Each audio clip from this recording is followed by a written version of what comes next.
ఉద్యోగం చేసే ఆడపిల్ల ఆకర్షణగా లేకపోతే ఎవరు ఆదరిస్తారు చెప్పండి?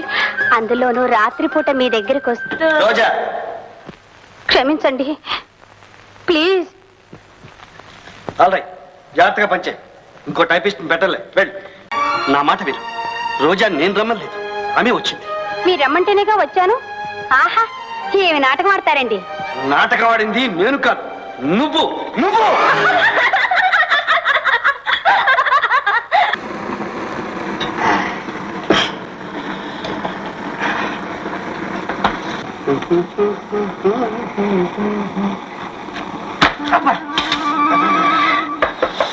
వస్తున్నా. ఈ పాలవాడికి వేళ పడాలి. వస్తున్నా. అబ్బా, ఏమిటా తొందర? మీ అయ్యగారు ఉన్నారా? ఉన్నారు, రండి. మీరేనా మహానుభావా? ఏమిటి కన్నీళ్ళు? అబ్బే ఏం లేదండి. ఈ వెధవ ఉల్లిపాయలున్నాయి చూశారు, వీటికి చాలా పొగరండి. I'm sorry. వంట చేసే వాళ్ళని ఏడిపిస్తే గానీ వీటికి తృప్తుడు. రండి కూర్చోండి. మీకు వంట చేయడం కూడా తెలుసా? ఏదో హోటల్ భోజనం పడదని స్వయం పాకం మొదలెట్టారన్నమాట. ఏం చేయమంటారు చెప్పండి? ఈ రోజుల్లో హోటల్ భోజనం చేస్తే రోగాలు కొని తెచ్చుకోవడమే. అందుకని నేనే చేయగలుచుకుంటున్నాను. మిమ్మల్ని ఎవరు పెళ్లి చేసుకుంటారో గానీ ఆవిడ చాలా సుఖపడుతుందండి. ఏముంది, ఆవిడకి వంట పని తప్పుతుంది. మీరే ఆవిడకి పిల్లలకి చక్కగా వండి పెట్టచ్చు. ఇంకా నయం, పిల్లలకి పాలు కూడా పట్టొచ్చు అన్నారు కదా. చాలండి మీరు మీ మాటలు. లేకపోతే ఏమిటండి, మగవాళ్ళు వంట చేయడం తప్ప? నా అభిప్రాయంలో పాకశాస్త్రం కూడా ఒక కళ, ఫైన్ ఆర్ట్. అది ఆడవాళ్ళు డిగ్రీ పొందాల్సిన కళ. మగవాళ్ళకి అర్హత లేదంటారా? నలభీమ పాకం అనడం విన్నాం కానీ సీతా దమయంతి పాకం అనడం మీరు ఎప్పుడైనా విన్నారా? అందాక ఎందుకు? పెళ్లిళ్ళు వచ్చాయనుకోండి, వంట ఎవరు చేస్తారు? నలుగురు మగాళ్ళు నడుం కట్టి 400 మందికి వాచేస్తారు. మీ ఆడవాళ్ళు ఎందుకు పనికి వస్తారండి? చిలకల్లాగా సింగారించుకుని కబుర్లు చెప్పడానికి తప్ప. ఈ అవతారం చాలించి వెళ్ళి డ్రెస్ చేసుకురండి, సినిమాకి టైం అవుతోంది. 5 గంటలే కదండి అయింది.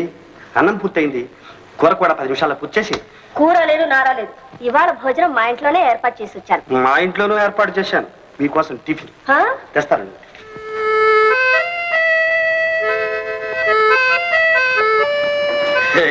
తీసుకోండి.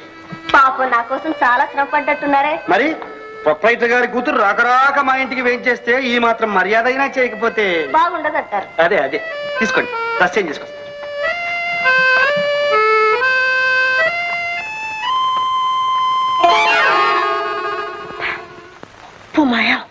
ఉప్మా ఎలా ఉందండి? బ్రహ్మాండంగా ఉందండి. మరి ఏమనుకున్నారు మన చేతి పాకం అంటే? మీరు ఎంత బాగా వంట చేస్తారని మా నాన్నగారికి తెలిస్తే ప్రజెంట్ ఇస్తారా? మా కోటిగారిని డిస్మిస్ చేసి మిమ్మల్ని వంటవాడిగా అపాయింట్ చేస్తారు. అమ్మమ్మమ్మ, మీకు పుణ్యం ఉంటుంది. మీ నాన్నగారికి మాత్రం ఈ విషయం చెప్పకండి. అదేమిటి ఉప్మా అంతా అలాగే వచ్చేసారు? మీరు కూడా వస్తే కలిసి తీసుకుందామని.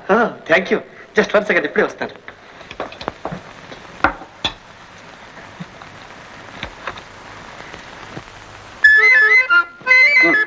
కానివ్వండి. మీరు కానివ్వండి.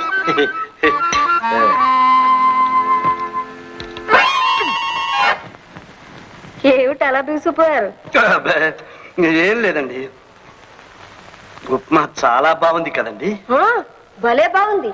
ఉంటే ఇంకో ప్లేట్ కూడా తింటాను. ఏమండి, మీరింత నైస్ గా అబద్ధాలు ఆడతారని నాకు ఇంతవరకు తెలియదురండి. ఉప్పు కషిల్లా ఉప్మా ఉంటే నన్ను పొగిడేస్తున్నారే. లేకపోతే మీరు వండిన వంట బాగాలేదని మీ మొహానే ఎలాగండి చెప్పడం? మీ అవస్థ చూస్తుంటే నాకు జాలేస్తుంది, కానీ హాయిగా పెళ్లి చేసుకోండి. వంట కోసం పెళ్లి చేసుకునే కర్మ నాకేం పట్టిందండి? అయినా పెళ్ళంటే మాటలా? నా కంటికి మనసుకు నచ్చిన అమ్మాయి దొరకొద్దు? మీకు కాబోయే భార్యామణి ఎలా ఉండాలో చెప్పండి. మీ పరిచయంలో ఎవరైనా ఉన్నారా? ఎవరండి అమ్మాయి? అందంగా ఉంటుందా? మీ అంత? అప్పటి బొమ్మ అనుకోండి. అయితే కాస్త పరిచయం చేయండి. సరే, ఈ పూట సినిమా ప్రోగ్రామ్ మానేద్దాం. హోటల్కి వెళ్ళి కాస్త కాఫీ టిఫిన్ తగిలించి ఆ తర్వాత అమ్మాయిని కలుద్దాం. ఓకే? ఓకే.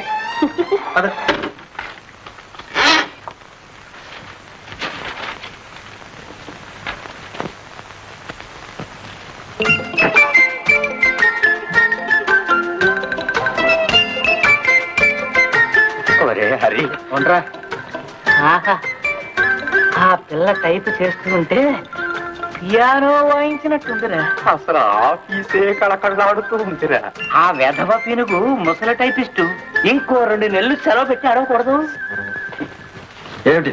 లెటర్ టైప్ చేయమన్నారు కదండి, చేసి తీసుకొచ్చా. ఇంత మునుపు ఎక్కడైనా పనిచేసావా? చేశానండి. కానీ ఎక్కడ నిలబడలా. మీకెలా తెలుసండి? చూస్తే తెలియడలా? పేజీకి 10 తప్పులు. ఇదేనా టైప్ చేయడం? తప్పులా? ఎక్కడండి? రోజా, అబ్బే, తప్పులు ఎక్కడున్నాయో చూస్తున్నానండి. ఇవి అర్జెంట్ గా పోస్ట్ కావాల్సిన లెటర్స్. ఇప్పుడు ఏమిటి చేయడం? మీరేం చేయమంటే అది చేస్తానండి. సరే సరే, ఎంత ఆలస్యమైనా సరే తప్పులు లేకుండా టైప్ చేసి పట్టుకురా. Yes sir. ఏమిటిది? మీ కోటు మీద చీమలు పాకుతున్నాయండి. కాదు, నా ఒంటి మీద జర్రులు బాగుతుంది.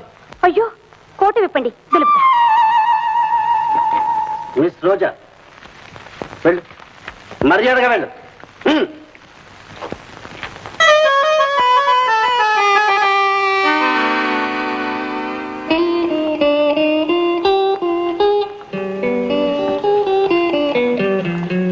Good evening sir. Good evening.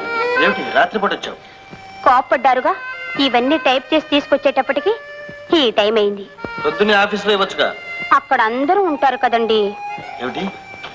అదే, మీతో కొంచెం ఏకాంతంగా మాట్లాడాలని వచ్చాను. ఓహో, ఏమిటా మాట? నాకు పెళ్లి కాలేదండి. అయితే నాకు అన్నదమ్ములు ఎవ్వరూ లేరు. మా అమ్మా నాన్నకు నేను ఒక్కదాన్ని. మా వాళ్ళు నా మీదే ఆధారపడున్నారు. మీరు మరో టైపిస్ట్ ని పెడతారేమోనని. పేదవాళ్ళం, మేమెలా బ్రతకగలం చెప్పండి. నువ్వు నిజంగా పెద్దానివా? లేకపోతే ఇంత అవస్థ దేనికండి? నాకు నమ్మకం లేదు. నువ్వు కట్టుకున్న చీర ఖరీదెంత? 300 ఉంటుంది. నీ జీతం? మీకు తెలుసుగా, 200. తినడానికే నీ జీతం సరిపోదే, ఇంత ఖరీదు గల చీర ఎలా కొన్నా? అదే మీ సంశయం. ఉద్యోగం చేసే ఆడపిల్ల ఆకర్షణగా లేకపోతే ఎవరు ఆదరిస్తారు చెప్పండి? అందులోనూ రాత్రిపూట మీ దగ్గరికి వస్తూ. రోజా, క్షమించండి ప్లీజ్. ఆల్ రైట్, జాగ్రత్తగా పంచే. ఇంకో టైపిస్ట్ పెట్టలే. వెళ్ళు. మీరు చేసిన మేలు ఈ జన్మలో మర్చిపోను. మీకేం కావాలన్నా ఇవ్వటానికి సిద్ధంగా ఉన్నా. నాకేం అక్కర్లేదు, వెంటనే దయచి. యాండి, అలా అంటే నేను భరించలేను. కనీసం ఒక్క స్వీట్ అయినా తీసుకోండి. పీటా? అవునండి, రక్షించు. ఈ రోజు నా పుట్టినరోజు. మిమ్మల్ని మా ఇంటికి పిలవాలనుకున్నా. అసలే కోపంగా ఉన్నారు, ఏమంటారేమోనని భయపడ్డా. సరే, ఇలా ఇవ్వు. నా చేతులారా మీ నోటికి అందిస్తే నాకు అదే తృప్తి. ఆనండి, ఆనందమ్మా. ప్లీజ్ నన్ను మాట్లాడివ్వండి. మీ మాట తలుచుకుంటేనే నా మనసు ఉప్పొంగిపోతోంది. మీ రూపు చూస్తే నా హృదయం పరవశించిపోతోంది. శేఖర్, ఆడదాన్ని, అబలను, అందులోనూ వలచి వచ్చిన దాన్ని కాదనుకు శేఖర్. మీరు అరిచినా కసిరినా నాకు బాధ లేదు. నన్ను మనసారా ఒక్కసారి. అయ్యో ఏమిటి? నా కాలు విరిగిందండి.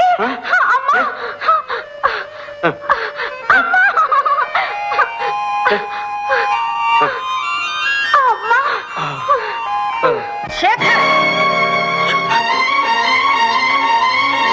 రోజా, ఏమిటి సిగ్గుమాలి పని? ఉద్యోగం కోసం ఈయనింటికి వచ్చా? వారు రమ్మంటే వచ్చాను. మనసు ఇమ్మంటే ఇచ్చావు. ఏ శోభ, ఎందుకంటే బుకాయిస్తారు? నా దగ్గర పెద్ద నీతి పరుల్లా నటించి మరో ఆడదాన్ని రూమ్ రప్పించుకుంటారా? ఎంతటి గల్లండి మీరు. ఉండండి, వెళ్ళి మా నాన్నగారితో చెప్తాను. శోభ ప్లీజ్, నా మాట విను. రోజా నేను రమ్మలేదు, ఆమె వచ్చింది. మీరు రమ్మంటేనేగా వచ్చాను. ఆహా, ఏమి నాటకం ఆడతారండి? నాటకం ఆడింది నేను కాదు, నువ్వు.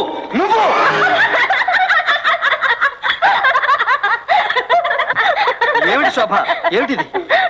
ఈవిడ టైపిస్ట్ కాదండి, నా ఫ్రెండ్ డాన్సర్ సరోజ. పంది వచ్చిందిలేండి మా ఇద్దరికి. పరీక్ష కోసం నన్ను పరికరంగా వాడింది శోభ. మీరే నెగ్గారు. ఏమిటి శోభ, ఎందుకు ఈ పరీక్ష? పరీక్ష కాదండి, తెలుగు వన్